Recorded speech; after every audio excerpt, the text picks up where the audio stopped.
Programme میں ساتھ موجود ہے سابق سفیر ڈاکٹر صاحب، بہت شکریہ آپ نے وقت دیا پروگرام میں جوائن کیا. سر یہ فرمائیں کہ یہاں سے خطرہ اب کیا ہے، کیونکہ چین اب ہے اور جسے کہا جائے کہ تھرڈ پارٹی جو میڈیشن کے بعد چیزیں سیٹل ڈاؤن ہوں گی یہاں سے، the scores have been settled، یا یہاں سے کوئی ڈینجر زون میں ہم آ سکتے ہیں بیسڈ آن، کیونکہ ایک پرپیچوئل وار میں ہم نے دیکھا ہے کہ ایران رجیم ہمیشہ رہتی ہے. تو what you expect ڈاکٹر صاحب؟ دنیا کا اس وقت علاقائی اور دنیا کے اس وقت جو جیو پولیٹیکل تناظر ہے اس میں اس کو اچھالا دیا جا سکتا ہے. اس جو چپخلش ہوئی ہے ایران اور پاکستان کے درمیان، اس سے استفادہ حاصل کرنے کے لیے وہ قوتیں جو پچھلے 3 دہائی سے ایران کو کسی لحاظ سے نیوٹرلائز کرنے کی کوشش کر رہی تھیں، جس میں امریکہ اسرائیل شامل ہے، تو وہ تو ظاہر ہے اگر دیکھا جائے تو ان کے مفاد میں یہی ہے. اور ظاہر ہے جب ہم ان کے الائز کی بات کرتے ہیں تو گلف کنٹریز میں بھی اس میں شامل ہو جاتے ہیں. لیکن پاکستان نے جس دانش مندی کے ساتھ اس معاملے کو ٹیک اپ کیا ہے کہ ایک خود مختار قوم، ایک خود مختار ملک جس کو کہ اقوام متحدہ کے چارٹر کے تحت اس کی اپنی ساورنٹی ہے، اس کی اپنی ٹیریٹوریل انٹیگریٹی ہے، اس میں مداخلت اور اس کی وائلیشن کر کے اگر ایران نے اس پر حملہ کیا ہے اور بغیر کسی وارننگ کے، بغیر جبکہ چینل سارے کھلے ہوئے تھے، تو پاکستان اس نہج پر پہنچ گیا کہ پاکستان کے پاس کوئی راستہ نہ بچا.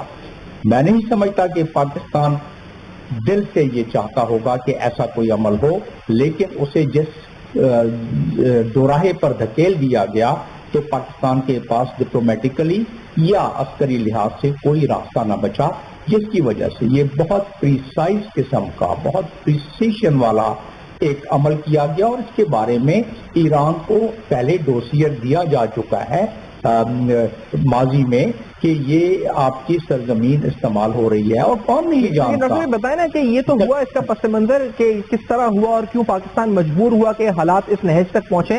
لیکن یہاں سے حالات اب کیا ہیں، کیونکہ ہم یہ کہہ سکتے ہیں کہ the scores have been settled. اب دونوں کا اس وقت معاملہ، انہوں نے ایک اٹیک کیا اور ہم نے بڑا پریسائزلی دہشت گردوں کو ٹارگٹ کر دیا، اور ان کے بارے میں انہی کی میڈیا ایجنسی نے یہ اطلاعات بھی دے دی کہ they were non-Iranis. تو اب اس کے بعد what is the next step؟ آپ کو لگتا ہے معاملہ ڈی اسکیلیٹ ہوں گے، ڈپلومیٹکلی حل ہوں گے، یا خدا نہ خواستہ کوئی اور خدشہ ہے؟ اب تو ایران بھی چاہے گا کہ ڈی اسکیلیٹ ہو جائے، پاکستان تو چاہتا ہی ہے کہ ڈی اسکیلیٹ ہو جائے. لیکن کیا دنیا کی وہ طاقتیں جو غزہ میں اپنی تباہ آزمائی کر رہی ہیں، کیا وہ چاہیں گے کہ ڈی اسکیلیٹ ہو جائے؟ تو میرا اپنا خیال یہ ہے، میرا اپنا تجزیہ یہ ہے کہ وہ قوتیں نہیں چاہیں گی. وہ قوتیں چاہیں گی کہ دو بڑے طاقتور ملک، خاص طور پہ پاکستان ایک نیوکلیئر ملک ہونے کے ساتھ ساتھ، وہ اس میں الجھ جائے، اور ایران کو اس لحاظ سے کوئی جو پچھلے 30 سال میں نہیں ہو سکا وہ اب کیا جا سکے. تو یہ جو مڈل ایسٹ کی آگ ہے، اس کی لپیٹ میں لانے کے لیے دوسرے ممالک، خاص طور پر ویسٹرن چند ممالک، وہ تو جو ایران کی انریچمنٹ کے بارے میں ہمیشہ کوشش کرتے رہیں کہ اس ایران پہ اسٹرائک کیا جائے، کیا کیا جائے، تو وہ تو اس معاملے میں چاہیں گے کہ ایران کسی نہ کسی لحاظ سے الجھا رہے. اور پاکستان میں رہا ایک امید کی کرن، اور بہت بڑی امید کی کرن، کہ چائنا جس کے $400 بلین کی ایگریمنٹس ہیں ایران کے ساتھ، اور اسٹریٹجک مفادات ایران کے ساتھ، اسٹریٹجک مفادات اور اکنامک مفادات پاکستان کے ساتھ، ایران نے 225 کلومیٹر کی ریلوے لائن پہلے ہی بچھا دی ہے. 2007 میں یہ کام شروع کیا تھا، 2020 میں یہ افغانستان تک لائن لے گئے ہیں، اور 3 ممالک کو جوڑنے کے لیے 2000 تقریباً میل کا یہ ٹکڑا ریلوے لائن کا وہ بنا رہا ہے چائنا. اس کا بہت بڑا انٹرسٹ ہے، 3-4 ممالک کو وہ اس میں اس سے جوڑ رہا ہے، چائنا، ٹرکی، افغانستان، ایران. تو چائنا چاہے گا کہ یہ تحمل مزاجی آ جائے، اسٹیبلٹی آ جائے. آپ کہہ رہے ہیں کہ خطے کے یعنی جو اس وقت جو لوگ عالمی طاقتیں ہیں جو غزہ کی آپ مثال دے کے بتا رہے ہیں وہ نہیں چاہیں گے، لیکن چین چاہے گا کہ اسٹیبلٹی آئے. تو جمیل صاحب، یہ انفارچونیٹلی ورسٹ کے سینیریو کو آپ کو نظر کیا آتا ہے یہاں سے؟ اور اگر جو شرارت چاہتا ہے اور جو آپ کو ڈپلومیٹکلی آپ نے ٹون دیکھی ہے ابھی تک ایران کی اس حملے کے بعد، اس سے آپ انٹرپریٹیشن کیا کرتے ہیں کہ یہاں سے معاملہ ڈی اسکیلیشن کی طرف جا رہے ہیں؟ کیونکہ جس ڈھٹائی کا بھی ایک لفظ انہوں نے گل صاحب نے کہا کہ انہوں نے استعمال ایران جس طرح ان کی سٹیٹمنٹس آئی ہیں ڈیووس میں ان کے وزیر خارجہ کی، اس کے بعد your interpretation, what is your interpretation Jamil Sahib? دیکھیں ایران کے اگر پیٹرن کو آپ دیکھیں تو ایران جس معاملے میں ایران نے کانفلکٹ جس سے بھی لیا ہے تو اسی قسم کے بیان ایران دیتا ہے. ایران اس لحاظ سے تو ایک اس کا پیٹرن ہے، لیکن پاکستان کے معاملے میں یہ بیان دینا ایران کا، یہ ذرا کچھ تھوڑی سی ایک آؤٹ آف دا اس کا پیٹرن ہے کہ یہ پاکستان کے معاملے میں دیکھیں ایران وہ ملک ہے جس نے پاکستان کو سب سے پہلے تسلیم کیا. ایران کے ساتھ ہمارا FTA فری ٹریڈ ایگریمنٹ ہے. ایران کشمیر کے معاملے کو صرف واحد 2 ممالک ہیں 3 جس میں سے ایران ہے جو کہ اپنے تعلقات انڈیا کے ساتھ ہونے کے باوجود وہ کشمیر کا ہمیشہ ساتھ دیتا ہے. ایران بہت سارے معاملات میں پاکستان کا ساتھ دیتا رہا ہے، لیکن اس نہج پر آ کے جب کہ مڈل ایسٹ میں ایک آگ کے شعلے اتنے زیادہ بلند ہو گئے ہیں کہ وہ کسی بھی ملک کو کسی وقت بھی لپیٹ میں لے سکتے ہیں. 3 ملک میں تو پہلے ہی یہ ایران نے جو اسٹرائک کیا ہے پاکستان، سیریا اور جس کا ذکر ہو رہا ہے عراق کا، عراق جا رہا ہے سیکیورٹی کاؤنسل میں اور اس نے اناؤنس کر دیا ہے، عراق کے فارن منسٹر نے کہہ دیا ہے کہ ہم سیکیورٹی کاؤنسل میں جا رہے ہیں. ایک دفعہ سیکیورٹی کاؤنسل میں یہ معاملہ چلا گیا عراق کی طرف سے تو پاکستان خود ڈسکشن میں آ جائے گا، سیریا خود ڈسکشن میں آ جائے گا، اور جب یہ ہوگا تو مجھے احتمال یہ ہے کہ یہ سارا معاملہ ہائی جیک نہ ہو جائے ان کنٹریز کی طرف سے جس کا کہ اشارہ میں دے رہا ہوں اور جیسے جس کا کہ اشارہ آپ کو ابھی دیا گیا گل صاحب کی طرف سے بھی. تو اس لحاظ سے اگر یہ ہائی جیک ہو گیا تو یہ نہ اس کے لیے بہتر ہے، نہ OIC کنٹریز کے لیے بہتر ہے، نہ ہی حماس اور غازہ کے اس کانفلکٹ کے لیے بہتر ہے، نہ ہی فلسطین کے کاز کے لیے بہتر ہے. تو پھر تو یہ سمجھا جائے کہ جو اہداف پچھلے 20 سالوں سے 30 سالوں سے وہ طاقتور ممالک امریکہ سمیت جو حاصل نہ کر سکے ایران کے بارے میں معاملے میں، وہ اس چیز کو جب پاکستان سے الجھاوا پیدا ہو تو اس طریقے سے حاصل کر سکیں. تو اس معاملے میں پاکستان تو بہرحال ایک اسے پہلے ہی وہ متزلزل.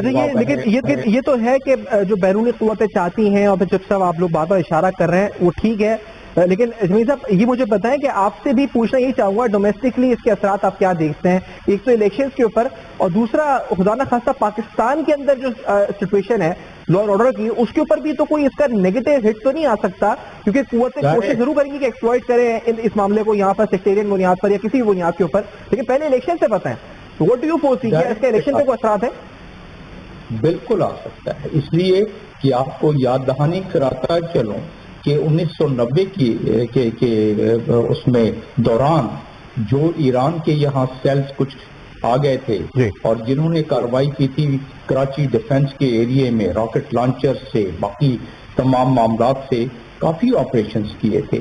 تو یہ بات دیکھیں ایک حقیقت پسندانہ ہونا چاہیے کہ کچھ ممالک ہمارے کچھ گروپس کو فنڈنگ کرتے رہتے ہیں اور کرتے رہے ہیں.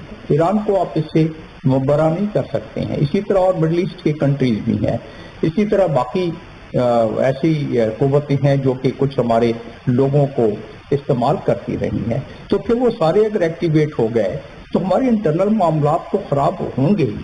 اس میں ہمیں کوئی کسی اچھائی کی توقع کرنا میں سمجھتا ہوں حقیقت سے روگردانی کرنے کی بات ہے. تو لہٰذا جب ایسی صورتحال ہو تو الیکشن تو پھر معنی نہیں رکھتا نا اس معاملے میں، جب صورتحال یہ ہو جائے ٹھیک ہے. تو یہ فیصلہ ہوگا کیسے جمیل صاحب؟ آپ دیکھ رہے ہیں سچویشن یہاں کتنی کمپلیکس ہے. آپ سپریم کورٹ جو ہے وہ واضح طور پہ کہہ چکا ہے پتھر کی لکیر الیکشنز کو. سیاسی جماعتیں تقریباً اس بارے میں متفق ہیں، کچھ جماعتوں کے اعتراضات تحفظات ہیں، مولانا فضل الرحمان صاحب ایک بڑی شخصیت ہے ان کے اعتراضات ہیں، بلوچستان میں خیر پختونخوا میں کچھ لوگ اعتراضات ہیں. لیکن کیا آپ کو لگتا ہے کہ یہ جو معاملہ ہے یہ پریویل کر جائے گا اوور الیکشنز اور آپ کو پھر فیصلہ کیسے ہوگا اور کون کرے گا یہ فیصلہ؟ دیکھیں ہم تو سیناریو کی بات کر رہے ہیں نا، اور جو زمینی حقائق ہیں اس کو سامنے رکھتے ہوئے بات کر رہے ہیں. جو میں نے آپ کو مثال دی کہ کچھ ایسے گروپس ہیں جن کو کہ سپورٹ، کچھ نہیں کافی ایسے گروپس ہیں جن کو کہ سپورٹ ملتی ہے ایران سمیت باقی ممالک سے. تو وہ گروپ کیا جمیل صاحب پاکستان میں خدا نہ خواستہ دہشت گردی کریں گے؟ وہ خدا نہ خواستہ آپ کو لگتا ہے کہ اگر سیناریو آگے بڑھتا ہے تو؟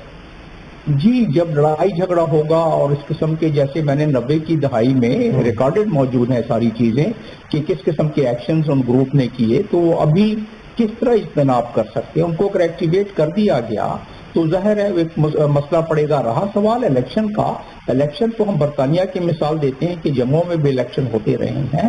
پاکستان کے اس وقت حالات بڑے مخدوش ہیں معاشی لحاظ سے، سیاسی لحاظ سے.